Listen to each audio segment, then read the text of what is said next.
Yeah, week 15 is upon us. That means no more bye weeks. 16 games from here on out. Yep, this is the long haul, but the season's coming to an end. This sucks, doesn't it? What am I going to do? Maybe I'll start doing like reaction videos. They pull big numbers, right? You pretend you never heard a song and then act like it's the greatest thing on earth so people watch it. Or maybe the NFT market will be back. I can start shilling NFTs. I don't know. We'll see. We still got plenty of time left. Plus, the season in earnest rolls through February with the Super Bowl, but we got picks for every single game coming up for week 15, so buckle up. Let's make it happen. Yo, Dave Loughran here on Twitter at Loughy_D. Hit me up if you haven't done so yet. And as always, help me feed the algorithm. Hit me, hit thumbs up, comment, subscribe. All that stuff goes a long way. In all seriousness, I try and read and respond to all of these comments. Appreciate you guys supporting the show all year. And last thing before we dive into it, as you already know, we've beaten up Bet365 all year long. And if you're in any of those states on the screen, yep, $150 in bonus bets when you sign up. Bet $5 on a $10 deposit. Takes a minute to get verified. And let's collect more for Thursday night between the Niners and the Rams, because you could see a ton of scoring, 49-point total game there. And we're getting $5 in bonus bets per every single touchdown scored. We've crushed them this year, and it's been a beautiful thing. Plus, even if your parlay loses, good chance you're making it all back in bonus bets anyway. Plus, you got 150 of them just for signing up, depositing 10, and betting 5. Links in the description, links in the pinned comment. That's all you got to do. Click it, sign up, takes a minute, deposit, bet that, whatever it is, and get your bonus bets. Let's take home some more bread for Thursday Night Football as well. I'll have a full video for that, but let's get into it then. As always, 21 years or older to gamble. Gambling problem, call or text 1-800-GAMBLER. Rams at 49ers. 49ers 2.5-point favorites, 49-point total. I just never fully bought into the Niners being terrible and just dead, even with all the injuries. Like, they smoked the Bears once everyone had given up on them, except for us. We liked the Niners last week, and we actually got bad movement on that. Like, we took them at 4.5, it moved to 3.5, didn't make a difference. You look at this and you go, they're still inside a field goal on Thursday night. Yeah, the Rams always give the Niners a run for their money, no doubt about it. The Rams are also coming off a super convincing win on Sunday afternoon against the Bills, 44-42 game, craziest game of the week, one of the craziest of the year. People are going to have that in mind when they're looking at this game on Thursday and looking to get some action down. That's not lost on me. Just like everyone had that 49ers Sunday night game in mind against the Bills, right? Where the Bills shit all over them. And everyone said, man, the Niners are toast. It's over. The injuries, they're decimated. This team can't play. Mind you, Brandon Allen started the game. Before that, they got killed by the Packers. It's just one of those spots, isn't it? Right? And we had a lot of them last week as well. But you look at this, like, they're not likely to make the playoffs. However, they're also not fully dead yet. And if the Seahawks, who are 3-point home dogs against the Packers, end up losing and the Niners win, they're one game back at 7-7. Yet they're still 2.5-point favorites at home, despite the fact that we don't know if Trent Williams, Nick Bosa, Isaac Guerendo, Dre Greenlaw, if any of those guys are going to play. Still favored, and you're getting him inside a field goal. I think the public loves the Rams, or will love the Rams once you get more information on this one. But with them coming off that thrilling upset over the Bills, I think it's a nice little letdown spot for us to jump on here against the divisional team that was left for dead only, 2 weeks ago? After getting bludgeoned by that same Bills team that the Rams beat last Sunday. Give me the 49ers -2.5. And of course, I'll have a full game on a full breakdown, 11 a.m. Eastern every Thursday and Monday for all of these games. Prop sides, touchdowns, you name it. I got you covered on that for every island game that we have. Ravens are 15-point favorites against the Giants, 43.5-point total. All right, so before last week, the only time Lamar Jackson had lost a start to an NFC opponent was actually this Giants team a couple years back. And I remember it vividly because I bet the Ravens in that game, and there were some just awful mistakes, super fluky plays that gave the Giants a late comeback in the fourth quarter. But it's hard to believe we see anything close to that this week, right? Like 15 points, though, is a ton of points. 15 points is a ton of points. Everyone in the comments like, dude, you can't bet the Carolina Panthers. I'm telling you, football's weird. If you guys are new to football betting, you've been watching this show all season. Look, we're going to have good weeks and bad weeks, but if there's one thing that's consistent, we're never just going to jump on the chalky favorite because they should cover a big number. And if there's ever been a season that the dogs have covered these type of numbers, This one is the craziest in recent memory, you know? But Lamar just also hasn't been great as a big favorite in his career. This isn't a spot, though. This isn't a great spot because you can't even tease Baltimore down. Like, what are you going to tease them down 7 and get to 8? Even if you get them at 14.5, you're still getting them at 7.5. You're not getting through 7. You don't want that. And whether it's Drew Lock, who's banged up, or Tommy DeVito, nothing really matters here. The only thing that could hurt the Ravens is the fact that Derrick Henry went to the cornrows and chopped off the dreads. But in all seriousness, this is a pass for me. If anything, I would lean Giants plus 15 because getting a home team outside of 2 touchdowns in any spot is just certifiably insane. So that would be my lean. Giants plus 15. Not a game I bet yet, though, if I will at all.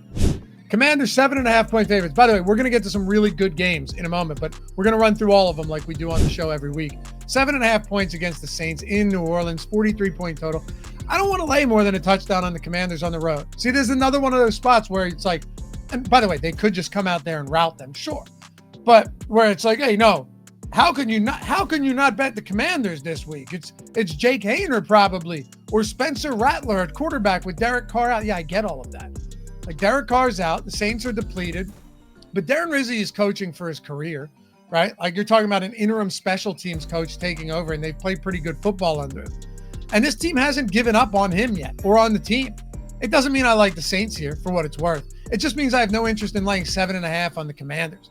Like I said, it's probably Jake Haener. He is better than Spencer Rattler, in my personal opinion.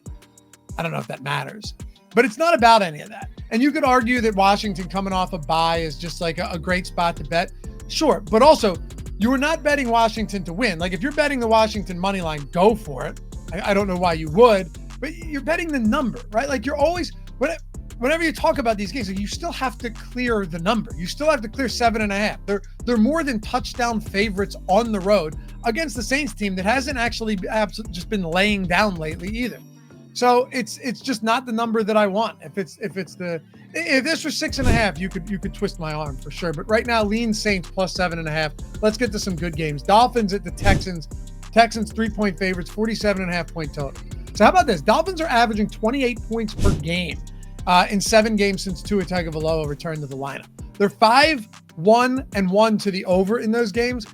And also, there's basically no way Jalen Petrie plays, who's been like a revelation in that secondary at safety for the Houston Texans. Partially torn pec. Azeez Al-Shaair is suspended, and Houston has more passing touchdowns allowed than any team in football. So you could look to the over here. I'd be perfectly fine with that, but I actually like Dolphins over 22.5 points on the team total. On Caesars, you can grab that right now. Wouldn't be surprised to see it come up. And yeah, I get it. People may not be like, oh, the Dolphins away from home. You can't do that. But they're inside a dome. There's so many weapons at Tua's disposal. He's played really well. Even in that Green Bay game at Lambeau, where people say, I can't play in the bad weather, he still threw for almost 370 yards, 81% completion percentage, no turnovers, no interceptions. He actually was good, right? Blame, what's his name? Was it Washington with the muffed punt? Blame the offensive line for 400 penalties that backed them up into their own end zone 100 times. I'd also lean Dolphins plus 3 because Stroud has looked like more of a rookie this year than he did as an actual rookie. And, you know, if they're not generating big yardage on the ground with Joe Mixon, this offense has just kind of been flat. So I like the over here on the Dolphins team total, but I'd lean Dolphins plus 3 as well. All right, let's have some fun. Chiefs minus 4.5 on the road against the Browns, 44.5-point total. I did bet this at 5.5 yesterday on the Browns. It has since moved to 4.5, but I still don't hate it. Look, you kind of have to go to the Browns here. Their defense always plays better at home. Outside of that game in week 1 against, was it Dallas? But that was a lot of just like offensive miscues that led – Dallas's offense didn't even do much. The defense plays better at home. There's something about this Chiefs offense right now that feels off. It doesn't just feel off. It is off. I think we can all agree on that, right? They're 4-1 over their last 5 games with the margins of victory of 2, 2, 3, and 2. And they were about to lose against the Raiders and the Broncos. Crazy. Carolina had a real chance to walk away with the win as well. Look, credit the Chiefs always just finding ways to win, even if it's miscues from the opponent. Whatever. You know, football, it's a tough league week over week, no matter the opponent. So credit them. But there's something there. And am I surprised that Jameis has come back to earth? No, but Cleveland at home in a lost season with nothing to play for outside of being a spoiler, just one of those games where I think you could show up. You know, it's the same way the Raiders did the other week or Carolina did. And every bad team in the league is just playing up to the Chiefs while the Chiefs are playing down to them, yet somehow narrowly escaping every week with a win. Honestly, I bet the Browns money line at plus 185. Is this our gross game of the week? Probably. You feel free. Sound off in the comments. Let me know where you guys are at. As always, tell me in the comments. You hate this game? You love this game? Are you still riding the Chiefs to cover these spreads? We just haven't seen it recently, despite them winning games. Let me know. Like I said, I always respond and read them all. But the Chiefs continue to escape by the skin of their teeth. It's just the way it is. Either they turn it on, right, and they take things off, and they just take off, which I wouldn't be shocked. And they close out the season strong, in which case we never even have a sweat in this game, and it is what it is. Or things finally catch up to them. Browns plus 4.5. Or let me sprinkle on that money line, which I already did, plus 185 on Bet365, by the way. Best odds there by far. Bengals 4.5-point favorites at the Titans, 47.5-point total. All right, so here's the thing. I think I'm just going to ride with Joe Burrow from here on out. The guy's been amazing all season. I've been shouting from the rooftops that this is your MVP in the event that this team isn't terrible. It's kind of amazing, right, how everyone's going, God, Josh Allen, I saw it all over Twitter, just such an unlucky quarterback, which wouldn't be wrong. But those people also must not have watched a single second of Joe Burrow this year. If you want to talk unlucky, it's the Bengals scoring 30-plus points in 6 games and having 4 losses in them. The fact that absolutely nothing has gone right for the Bengals until Monday night. This offense is too damn good, but here's the thing. It took an insanely fluky blocked punt for them to get the cover. Maybe you start seeing some momentum. I don't know if I'm much of a believer, but maybe with this Bengals team, there's something to that. Like when I say that anything that could go wrong with the Bengals has this season, you can't overstate it. You really can't. 1-score losses to the Chiefs, to the Ravens twice, to the Steelers, to the Commanders, to the Chargers. You know, last minute scores, all of that stuff. It's just crazy too, because like if this is just a battle of offensive outputs, because Burrow, Jamar Chase, Chase Brown, T. Higgins, etc., all of these guys, they've proven that they can score on anyone. Then I'll take the Bengals side all day over Will Levis or potentially Mason Rudolph. It's a terrible defense for the Bengals. There's no doubt about it, but so is the Jaguars. And the Tennessee Titans managed 6 points against them last week. Amazing. Like, they were so bad that Jacksonville accidentally won that game and hurt their draft. That's crazy. I don't know. I'm not trying to give you guys basic nonsense for analysis here, but like, what I'm saying is, how do you bet this Titans team right now? Bengals technically haven't been eliminated yet. Who knows? But I with that in mind, I just expect them still to be all systems go against them in week 15. If something bad happens here, you may see things change a whole lot going into the next week. Bengals minus 4.5. Jets at the Jags, 40.5-point total. All right, so the Jets have now blown 4 fourth-quarter leads in their last 5 games. Really, truly remarkable stuff. There's just no team in football that's more equipped to rip defeat from the jaws of victory than the New York Jets right now. So, no, I'm not laying more than a field goal on this team, even if Mac Jones on the other side. I haven't bet this game. Not sure that I will. It's not like I'm betting every game of the week. But if I did, it would be the Jags at plus 3.5. You know why? Because this team's 6-1 against the spread, believe it or not, over the last 7. And plenty of them have been Mac Jones as well. And outside of that beating they took at the hands of the Lions in Detroit, they're still at least keeping games competitive. The Jets have covered, by the way, 2 of their last 10 games. And they're just blowing leads left and right. New York might just be in mail-it-in mode as well. And we saw last week, Doug Peterson's squad isn't just like tanking fully, although they definitely should be. But even if they are, why would we assume the Jets aren't doing the same thing, right? So I would lean Jags plus 3.5 in this spot. Cowboys at the Panthers. All right. There are a few props that I'm going to very much enjoy digging into once they drop on Wednesday morning and Tuesday night and Wednesday afternoon from this very specific game. Okay. I think this game is super fascinating. And if you guys ever want to join me, you ever want to, grab all of the early picks, like everything for here goes into the Discord over on Tails at OddShopper way early, day early. right? Before we get the movement. Some of these spots are still good. They're not stale at all.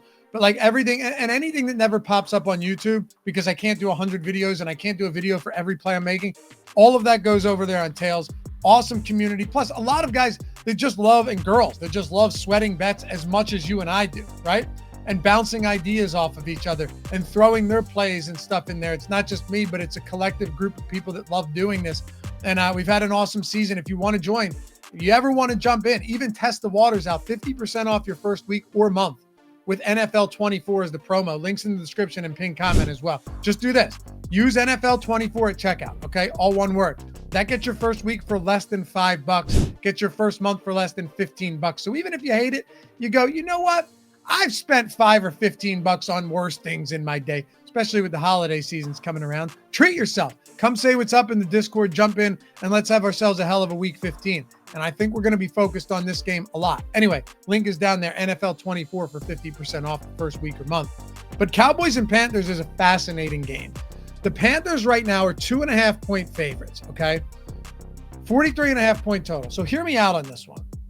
Again, thoughts down below. I think you and I might be aligned on this, or a lot of us are just going to see it totally differently. And believe it or not, I would get that.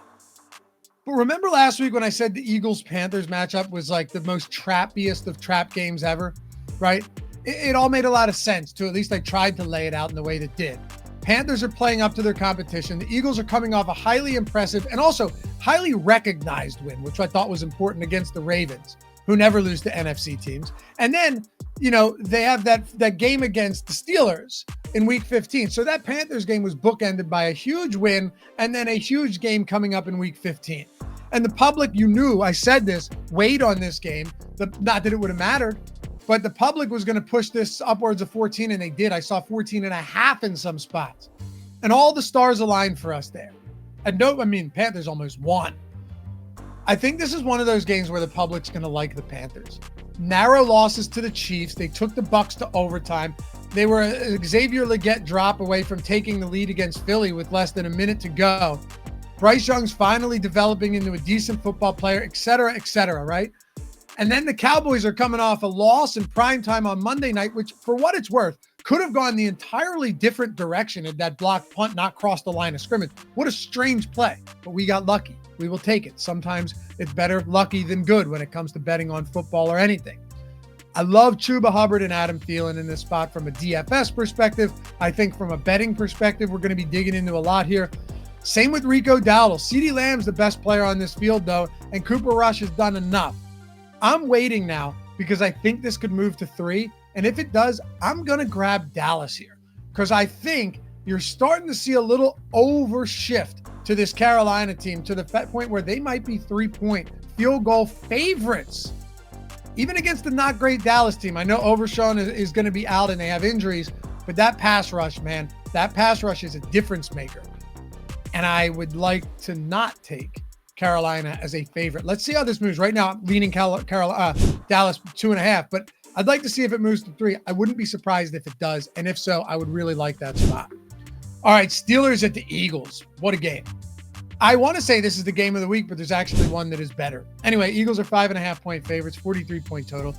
You know what I have to do here. I got to go Steelers plus 5.5. Mike Tomlin and road dog in a marquee matchup. We don't really have a choice now, do we? It's not that this works every time, right? It's not 100%. But this is one of those trends that over time plays out heavily in your favor and has been highly profitable over Mike Tomlin's entire tenure with the Pittsburgh Steelers. So I also would assume that George Pickens is back. I think that was more precautionary than anything else. Look, I don't love this spot, and I'm not as confident as I usually am in these Tomlin road dog spots where I just kind of like hammer it, snap bet it as quick as I can, because the Eagles barely escaped that trap game against the Panthers last week, and it wouldn't be surprising at all to see them just bounce back in a big way and we go, oh, there they are. But if I were to bet this game, I'd still take 5.5 on the Steelers because they're a remarkably well-coached team. Russell Wilson's playing well. They have a strong defense, a strong run defense that should be able to contain Barkley just enough. And if they can get pressure on Jalen Hurts, that could be all the difference here. So my lean right now would be Steelers plus 5.5 for all those reasons outlined right there. Colts and the Broncos. Broncos 3.5-point favorites, 44-point total. All right, both teams coming off a bye. This is in Denver, by the way. And I just don't really want to bet Anthony Richardson in this spot. In Denver, both, again, off a bye, but against a talented defense. I don't think Riley Moss is going to play. I'm not sure how much that even matters. Like, yes, Jameis Winston carved up the Broncos. They still lost because he threw 2 pick sixes, but carved up the Broncos in Denver the other week. But that's the first time we've seen them get that gashed all year long. They were being introduced, the young defense, to the Jameis Winston experience, right? Gave up a ton of points, but you could argue the defense also won the game and covered because we were on Denver for the Broncos and for us. You know what I mean? It's that's how Jameis plays. Josh Downs probably isn't going to be back either. And this is a Broncos team that's done an excellent job of limiting quarterback production with their legs. Rushing quarterbacks have really struggled against them. They've also highly limited running back production as well. So if you have to lean on Richardson's arm, I think this is a long day. The Broncos, I don't know if you guys know this, they lead the league with 47 sacks. Isn't that amazing? I'll bite. Give me Broncos minus 3.5 here at home. I like this Broncos team. I'm a Bo Nix fan. Peyton's coached them well, and Vance Joseph's done a fantastic job on defense. But Bills at Lions. Okay, game of the week, right? I mean, 4 o'clock window Eastern time is going to be fantastic. Also, we got 2 Monday night games as well. 54-point total. Guys, what type of person would I be to start betting on the Lions now in a big spot? We got the Packers cover last week. 3.5-point dogs, lost by a field goal. Chalk that one up as another win. Now we actually are back to having a slight winning record on Lions bets this year. It's razor thin. But Bills like coming off a brutal loss, in LA, and I'm supposed to bet the Lions because they're inside of a field goal. I mean, dude, if there's a spot where it's like, hey, gotta bet the Lions -2, this is it, isn't it? They're a fantastic football team, but so are the Bills. This is a game of the week. I expect nothing less than this one coming down to the wire. I just like the Bills here, especially after last week. And, we'll get more updates throughout the week, so I wouldn't blame you for waiting on this, especially because I think the public comes in on Detroit, but their defensive injuries just keep piling up. And, it hasn't bit them yet, but eventually something's got to give. Maybe not. Against a really good football team, though, coming off a big loss, I think it could finally catch up to them. I do. Give me the Bills +2. Stay true to the brand, baby. Where are you guys at? You going Lions? Let me know. I know it. Actually, a lot of people were on the Packers last week. Shout out to you guys. I saw it in the comments. I read them all. Bucks, Chargers. All right. Let's go. Chargers 2.5-point favorites, 46.5-point total. I'd like to know what's going on with Ladd McConkey before making a decision here. I know it's just one player, but this Chargers offense is totally lifeless without him and without J.K. Dobbins and possibly without Will Dissly as well. Not great. I already bet the under 46.5 here, though, because despite all their injuries and deficiencies, Chargers defense is still held up, outside of games against John Harbaugh's Ravens and Joe Burrow, who just can't be stopped anyway. So I was talking about Joe Burrow against the Titans, even though their defense is okay. That offense is insane. Depending on the injuries, I could see betting the Bucks here for sure, but you got to wait. Give me under 46.5, almost entirely due to the way this Chargers team plays. And they they play to the under all the time. And the injuries they're dealing with. Sure, the Bucks have been a pass funnel defense, but that doesn't work when you can't run the ball at all. Plus, when you don't have sufficient pass catching either, that hurts. Under 46.5. Patriots at Cardinals. Cardinals -6, 46-point total. Maybe the wheels are beginning to fall off this one in Arizona. I don't know. From 4 straight wins to 3 straight losses, they've struggled to find any cohesion on offense lately, for sure. And there's no doubt that maybe they could rediscover some magic against the Patriots, a team that doesn't really have much going for them on defense. They've been above average as a tackling team and not great in run defense. The secondary's okay. But you guys already know where I stand on the Cardinals if you've been with me all year. I don't get this team very often. I just don't. Man enough to admit it. I also like Drake May. I expect him to only get better. But unfortunately, the dearth of options, offensive weapons in New England isn't going to do him any favors either. So still laying 6 points on the Cardinals, a Cardinal squad that appears to be moving in reverse as the season nears an end. It feels like a fool's errand. I'd lean Patriots +6, but with 16 games, let's not force anything here. All right, here we go. 3 more games, Sunday night and 2 Monday night games. Packers at Seahawks. Seahawks are 3-point dogs at home, 47-point total. I'm actually a little surprised that they're 3-point dogs at home. They've won 4 straight. They're playing their best football of the season. They've proven me wrong a couple times recently. And the Packers are definitely a quality football team. Matt LaFleur is a great coach. Jordan Love is great. But we're getting 3 points on the home team. Zach Charbonnet is a perfectly good fill-in. We saw that last week for Kenneth Walker. And the Seahawks are largely healthy for the first time this year. Green Bay's got a bunch of injuries scattered throughout their defense as well. And it feels like over the last month, this defense under new head coach Mike Macdonald is really beginning to gel. We're seeing that. Give me the Seahawks +3 at home. Field goal, there's real home field advantage when you're playing in Seattle, even though it hasn't materialized as much this season. I do lean Seahawks here. All right, 2 Monday night games to wrap this one up. Bears at the Vikings. Vikings -7, 43.5-point total. I'll grab the Bears as a touchdown dog. No surprise they got walloped in San Francisco. We were all over that one. They stood up in a divisional spot, but they've stood up in divisional spots all year. You know, like that game against the Niners, everyone thought they were dead, whatever. I'm not surprised they got beat. But matter of fact, listen to this. The divisional losses for the Bears this year have come by 1 point against the Packers, when a blocked field goal kept them from winning that game, no less. 3 points to the Vikings. They took that game to overtime. And then in Detroit, 3 points where they could have tied, they should have tied or won. And that's the game that effectively got Matt Eberflus fired. So while I have no confidence in Chicago to win this game, I don't really doubt they can stay competitive. And before last week's rout over the Falcons, Sam Darnold and the Vikings hadn't been beating the brakes off of inferior opponents. And how about this? This is pretty cool. I was looking at this earlier today and I came across it. Only one single NFC North game played this season has been decided by more than a field goal. Only one. And that was that Lions-Packers game where Jordan Love was coming off a groin injury and still wasn't 100%, and it was much closer than the 24-14 score that it ended on. Crazy stuff. All right, wrap it up with the Falcons and the Raiders. By the way, if you're grabbing this spot, grab it on Bet365, and I'll have a full video for it.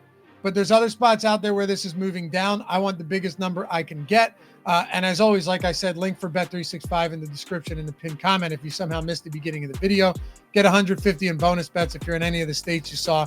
And we'll just crush them with the same game parlays and the bonus bets for every touchdown on Thursday night and on Sunday with the bonus bets as well. It's just what we're going to do. Falcons are 4.5-point favorites, 44.5-point total. Kirk Cousins is going to start again, according to Raheem Mostert. And honestly, that's enough to keep me from laying 4.5 points on the Falcons away from home. Not to say that Michael Penix Jr. would have changed that, but we'd probably have a different line. It's been a disaster for this offense, despite all of their talent. And Cousins' interceptions have plagued them greatly over the past month, over the past 4 games, really, because they had a bye in between that. Desmond Ritter's no stud. He's expected to start this game. Although Aiden O'Connell, now they're saying that like what was feared to be a big injury is a knee bruise, a bone bruise, and he might play. I'm pretty convinced it's going to be Desmond Ridder, though, in the lost season. Why play O'Connell? Either way, it doesn't matter. It's just impossible to lay points on the Falcons right now. Do you guys think we should? You think this should be a spot that we go Falcons? I don't know. I mean, like, it's not just that you're laying the points. You're laying 4.5 on the road, which isn't exactly a small number. You're not laying 2.5. You're laying 4.5 on a team that's looked horrible over the last month. Also, this whole like bend but don't break Falcons defense we saw through the first half of the season has broken more times than not over the last few weeks. And at this rate, having guys like Brock Bowers and Jacoby Myers on the other side might just be enough for Vegas to keep pace. We saw it against Kansas City. Another wrinkle here is just that no matter what, these are the type of games where Las Vegas and Antonio Pierce, with nothing to play for, as relatively big home dogs, just kind of show up. I'll have a full video for this every Monday. You guys already know.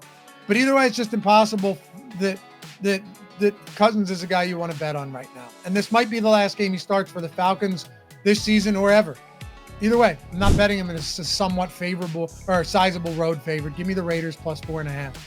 Anyway, as always, love you guys. Thanks for hanging out. We'll be back here week 15. I'll see you Thursday and then Monday for those Island games, back here again week 15 on Tuesday. Have a great week. Let me know where you're at down below, and you'll be seeing and hearing from me down there and on Twitter. Peace.